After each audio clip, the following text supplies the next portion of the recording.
Hello, everyone. You should be familiar with me by now. I'm your TA. I'm Miss Gutierrez, or Miss G, if that's easier for you to pronounce. So it is another weekly check-in video with you. I just wanted to go over just some quick questions, just some quick notes about what we can do moving forward in the course. So one thing that I did have questions about was the deadline, right? What are the deadlines in the grade book? What deadlines do we need to be following? What kind of schedule should I be utilizing? Especially a few people I know are saying, I've only done journal 2 or 3. Can I still make an A? Yes, you absolutely can. You will have to probably cram a lot of work into a short amount of time, but the only deadline you have to worry about is August the 11th. Okay, so journal 1, journal 2, all of those deadlines in gradebook are really meant to be guidelines for you to follow. If you're following them, then you're probably right on track because the course was designed for you to do 2 modules a week. That way you're not burning yourself out by trying to do 6 in one Saturday. Let me go ahead and share my screen because I do want to show y'all something.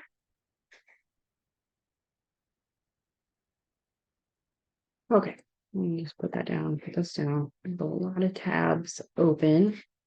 So Grace, one of our other TAs, did sit down and make a schedule on how she would approach this course if she were a student. And she's kind of laid out, when can I start reading? When can I do this? So for her, it did start last week, but this is just a way to show how you can work out a schedule for yourself because we're going to have starting tomorrow exactly 11 days until the course ends. So you can work this out and say, okay, I need to do module 3, I need to do module 4, I need to do module 5, excuse me. And then by Saturday, I need to be done by this module. It's okay for you to do that. Um, because as long as anything is turned in by August the 11th, okay, as long as you get everything in, and yes, that does mean that you can send in 5 modules all at once if you want, okay? As long as it's in before August the 11th, that means it's going to get graded. Now, is it going to count towards the end part of your grade? So just remember, if you turn anything in on August the 11th, it's going to be graded. Whether or not you're going to have the opportunity to redo anything or whether or not you're going to have the opportunity to add on, you will not.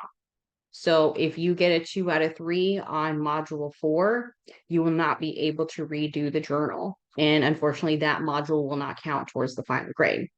I am asking everybody that wants the opportunity to resubmit if they need to, right? So if you're like, I'm not sure all of the modules will be counted, I want to make sure that I'm doing well.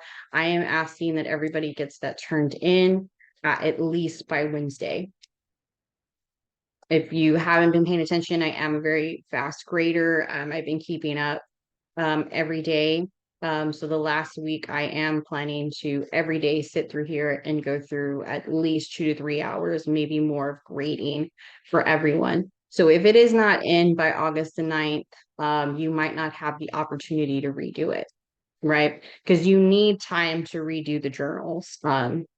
So if it's after August the 11th and once we start grading to get everything submitted through and you need to redo something, you will not have that opportunity. So if you want to aim for Monday or Tuesday, Wednesday, that way, if you do need to redo, journal 5 or redo the midterm or anything like that, you have the opportunity to do so. Okay, I'm going to stop sharing. Just want to make sure that everybody realizes that. Okay. So you turn in all 9 modules, but only 6 get full credit, then only 6 will go towards your final grade. So make a schedule for yourself on what you need to do, where you need to be at. I do know that many of you have jobs, internships, other classes that you are also taking during the summer. So it's not impossible for you to get everything done. It's not impossible for you to get an A, but you will have to go through an extensive amount of information with probably within this next couple of weeks in order to do that. Okay, so the next thing I want to hit on, let me go over my grading system since I have been getting a little bit of questions. So when you turn in a Word document to me, it gives me the option of highlighting, gives me the option of making check marks, putting X's or anything like that. If you see anything highlighted or underlined in yellow or, a check mark in yellow, that is good.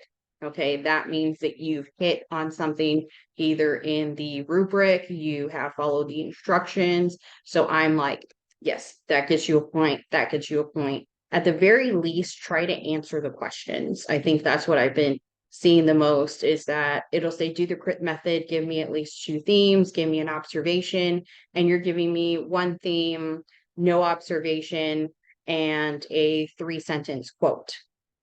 So make sure that you're going through everything. But if you see yellow, that's good. If you see anything that's highlighted or underlined or circled in red, that usually means that there's some type of grammatical error. So maybe you put a comma and an exclamation point. So I would circle that in red. Maybe you forgot to do a space in between something, you forgot to capitalize something. That's when you're going to see red. Now, grammar errors don't necessarily, they're not going to disqualify you for any type of points because we are trying to make sure that you hit the content. This isn't a rhetoric or composition course, but I will tell you that spending time on your papers and your journals to make them look neat is going to help you in the long run, right? Because you're showing me I'm taking the time to actually prepare this for you. Right. So if you're taking the time, you're getting everything the way it's supposed to, then it's just gonna be a little bit more polished, as opposed to someone who might have typed it on their phone. Now, I do know that some of you are working in between jobs, but do keep that in mind that maybe when you're typing everything up on Canvas on your phone, that you are more likely to make a grammatical error as opposed to writing it on a Word document. With Word, it'll tell you if there's spelling errors, anything like that, and that could go to kind of improve your grade. Now, another question I've been getting asked is how can I improve my grades? So if you are planning to submit 5 modules on the 11th and you're like, I want to make sure that I don't have to redo anything, what is like missing? What is it that I have to do? I would say put as much information as possible. Absolutely as much information as possible for me to grade and look at. Anything that comes out of the readings, you can put it in there. You do not have to put direct quotes. You can put paraphrasing. You can make specific references. Let me try to give an example. So everyone who in their journal are like, I really enjoyed the Iroquois creation story because it had a lot of animals. Okay, that's great, but I need more details. Give me the details of the animals. Give me some names that are in there. Give me some setting information. Point to specific paragraphs. So the more information that you put into your journals is going to help you get the better grade. Okay, because I know you're going through quite a bit of information, reading, annotating. So those once you hit your 3 and you've done very well with your comments, it will it'll change your grade. You don't have to worry about anybody looking at that unless there's some type of error. But the journals are to show that you have received the module information, you've gone over the module information, and you've processed it very well. Okay. Remember, like I said, in a normal time framed course, you're probably going to have a week to digest this information. Because of our time frame, you are going to have days, if not hours, especially if you're trying to do more than one module, in one sit down. So the best way to improve your grade is to give me as much details and information as possible. If you don't remember all of the details at the time you're typing up your journal, then say, okay, I'm going to type this up real fast while I'm on my break at work. And then once I get home and I'm done with my shift, I'm going to go through and try to add as much information. That is one way that you can guarantee that you're not going to have to redo any of the submissions that you send in. Now I've always said you could do the scaffolding process. So that is when you do like the 1A, 1B, or 2.1, anything like that. That's perfectly fine. It keeps it well neat and organized, especially those that are using Canvas as opposed to uploading a Word document. Since I can't highlight on that information, it does make it easier for me to see where are your themes, where are your observations, where's your paraphrase, et cetera, et cetera. It's okay for you to use scaffolding. Now, scaffolding, if you're familiar with any type of building, it's like building on top. There's scaffolding on top or scaffolding down. And this is a process that's supposed to help you with essay writing or any type of writing in general. Because when you sit down to write something, you have questions that you're trying to answer. You have information that you are trying to give. So you're going to scaffold it down, and the end result should be a paragraph. So I've always said the scaffolding process, because we are a summer course, it's absolutely fine with me. That's in the grading feedback sheet. But keep that in mind if you are doing paragraphs, that you might want to start your sentences with the two themes I've noticed from which works and the title, or at least give me the author, because sometimes that might be a little unclear of where you're going. So that's another thing that you can kind of think about and say, okay, I would rather do the scaffolding to make sure that all of my points are hit on. Let me go back to sharing my screen again. I'm gonna put this down here, and I'm going to look for this document. So this is just kind of an idea for you to work with. This is probably how I would do my journals if I was sitting down as a student. So all I did was just copy this information from Journal 3 from Canvas, and I just put it on a Google Doc. And I would go through and say, okay, did I leave specific references? Yes, I did. Okay, do I think this work is at least a B? Yes. Did I do a compare and contrast? Did I leave a statement? Did I leave a paragraph observation, et cetera, et cetera? That way you can ensure that you are at the bare minimum hitting the prompts that it's asking you for. Because sometimes it says compare and contrast, and I'm not even sure who you're comparing and contrasting, because we don't have titles, we don't have authors. So keep that in mind. Not only do we want something that's going to be very neat and polished looking, we also are going to want you to put who you're comparing and contrasting. Where did the two themes come from? Where is the strong statement? If you're not going to do the scaffolding process, try to at least do an intro over to the sentence. Like, I've noticed this observation and it connects with this theme, and this is the sentence, that really showed that. Don't just drop a quotation there without anything attached to it.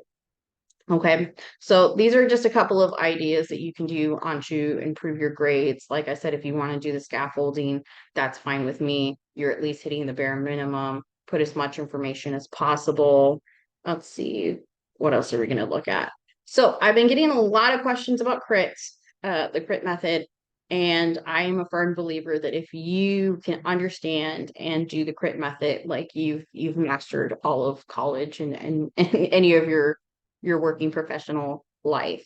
So I'm going to tell you how you can improve surveys. Like, how can I improve? Besides watching the video of somebody else doing the crit method, or going to kind of on YouTube saying, can I see how someone's doing their annotations, or how someone's doing taking notes? There's quite a bit of videos on that for you to look at if that's what you're needing. But you're going to have to practice. You're going to have to practice using the crit method.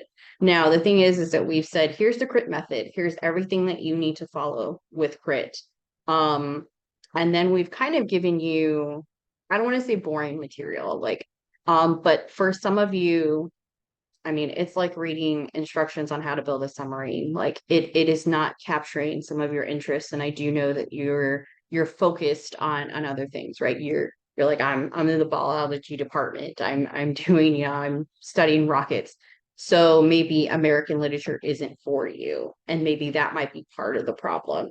Usually in courses that I run, like it's my course. I'm your TA. I'm a teaching assistant here. I'm facilitating and grading. But if it were mine, I would tell you go, go throughout, get your favorite movies, get your favorite TV shows, your favorite books, comic books, even, and say, how would I do the crit method using, my favorite comic book, anything like that. And that is going to help you. You're just really going to have to practice. And I know some of you didn't want to hear that, but you're going to have to. Um, because think about it, the way that you start preparing information, right? So let's say that your favorite book is It from Stephen King. That is a very long book. So the way that you present the information in the paraphrasing is already setting up certain details that you're eliminating and certain details that you're focusing on. And that's where the scaffolding comes in. So now that you've determined this is what I'm focusing on, what are your observations for that? What are your contextualizations? What is your argument? Because your argument needs to depend on all of the information that you've already collected. So an example of that, the last Batman movie in Christopher Nolan's trilogy, The Dark Knight Rises, there's a scene in there that kind of that people go back and forth on. Is it real, or is it maybe a dream sequence? Is this maybe Alfred losing his mind? It's kind of towards the end. I don't want to spoil it, but basically scholars are using the crit method to say, this is the scene I want to say it's a dream, and they have to pull evidence, and that comes from your observation, your contextualizations, your paraphrasing, right? What details are you focusing on? So with the crit method, you're just going to have to practice. You can practice on short emails, anything like that, something just day-to-day life that's going to be able to capture your attention. Because once you get that method down, well, now it's going to be easier to apply it to something like William Bradford, which is not an easy thing to get through whatsoever. So I am in our files on our homepage. I am going to upload some other information so that you have it on that particular area, just in case somebody still needs it, or if you're still interested in it.